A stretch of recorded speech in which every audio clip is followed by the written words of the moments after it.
You have people that want to come forward, but honestly, Maria, they fear for their lives. Not only are the Biden lawyers and the Biden White House intimidating them, the media is trying to intimidate and discredit them.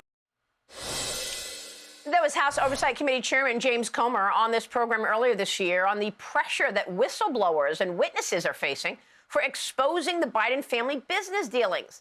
Now, one of those witnesses is coming forward to explain why he is on the run from the law after allegedly speaking with officials from both the DOJ and the FBI.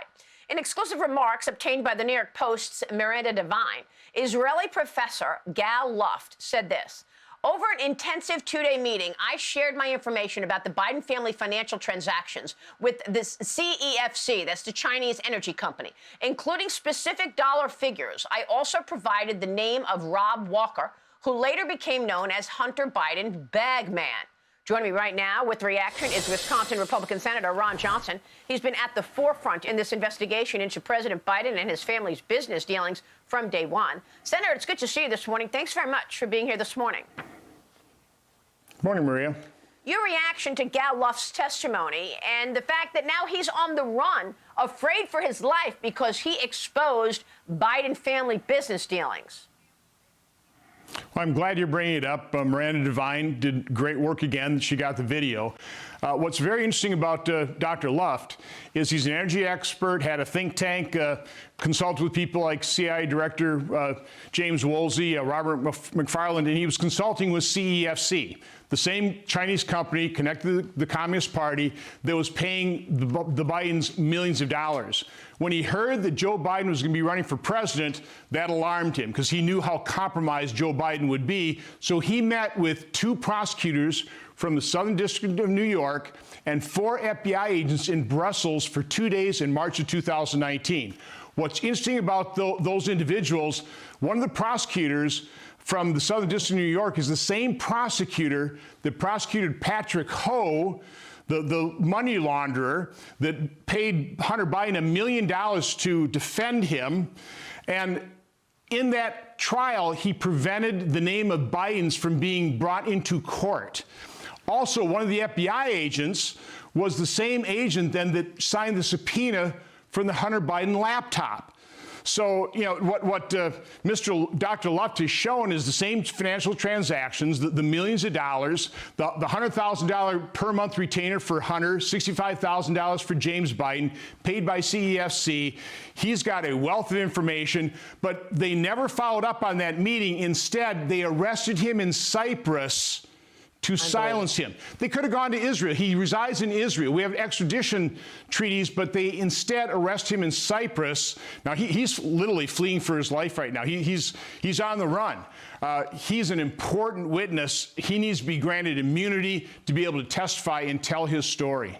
Well, how are we ever going to get to the bottom of all of this if the people who are abusing power are still in power? It's the same with the Russia collusion story.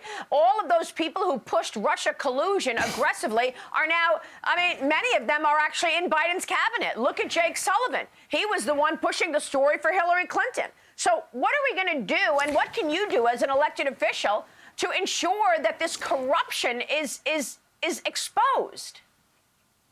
Well, we have to keep exposing the truth. We need more whistleblowers coming forward. But they've done a really good job of setting up their procedures in the FBI, in the Department of Justice, to insulate themselves from scrutiny. I mean, look at the letters that David Weiss sent to Jim Jordan in June 7th, June 30th. You know, basically giving Jim Jordan the middle finger. You know, you can't investigate us because we have an active investigation. That's what they always use as the excuse. So they've insulated themselves from scrutiny. It's very difficult. But, you know, one indication of the problem we have in terms of the multiple tier system of justice here is Robert Mueller, in less than 2 years, spent $32 million on his special counsel investigation on a complete hoax, on a false narrative that the Obama administration knew was perpetrated by Hillary Clinton as a dirty trick, the Russian collusion with Trump hoax. $32 million. John Durham, in over 3 years, only spent $7.7 million and delivered virtually nothing. Certainly prevented Senator Grassley and I from investigating the corrupt Russian collusion investigation. Now you've got Jack Smith in a few months has spent $5.5 million. Robert Hur, who's investigating Biden's classified documents, spent $616,000. So when you just see the resources and effort put behind targeting Republicans or Donald Trump versus what little resources and how corrupt and unthorough the investigations are against Democrats, it's pretty revealing.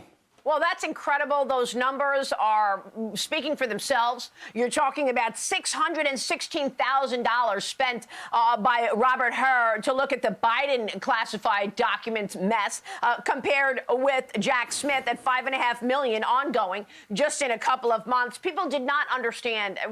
That's really not been out there very much. The fact that John Durham spent $7.7 million and Robert Mueller $32 million versus $616,000. For her, really extraordinary. You say that there are 3 scandals that we need to focus on. The scandal of the Biden family influence peddling, the scandal of the federal agencies ignoring crimes from Democrats in plain sight, and the scandal of the media completely ignoring all of it. Yeah, I mean, let's face it. What evidence are we going to have to develop before the mainstream media actually pays attention to the corruption of the Bidens? You know, one of the reasons John Durham wasn't able to get convictions is I think the jury took a look at the bad actors in those cases were literally the FBI. And so Michael Sussman and Igor Danchenko got let off the hook because the juries recognized the people committing probably crimes were the FBI in those jury trials. Yeah. So again, the FBI, the Department of Justice, they have insulated themselves from scrutiny. That's why what we need is we actually need Democrats to be concerned about this as well. We need the majority in the Senate so I can be chairman of the Permanent Subcommittee on Investigations, and we need to hold these people accountable by first exposing the truth, which is difficult to dig up. Yeah, that's pretty extraordinary stuff right now, Senator. Thanks very much for reacting and for your time this morning. Wisconsin Senator Ron Johnson, thank you, sir. Hey, Sean Hannity here. Hey, click here to subscribe to Fox News YouTube page and catch our hottest interviews and most compelling analysis. You will not get it anywhere else.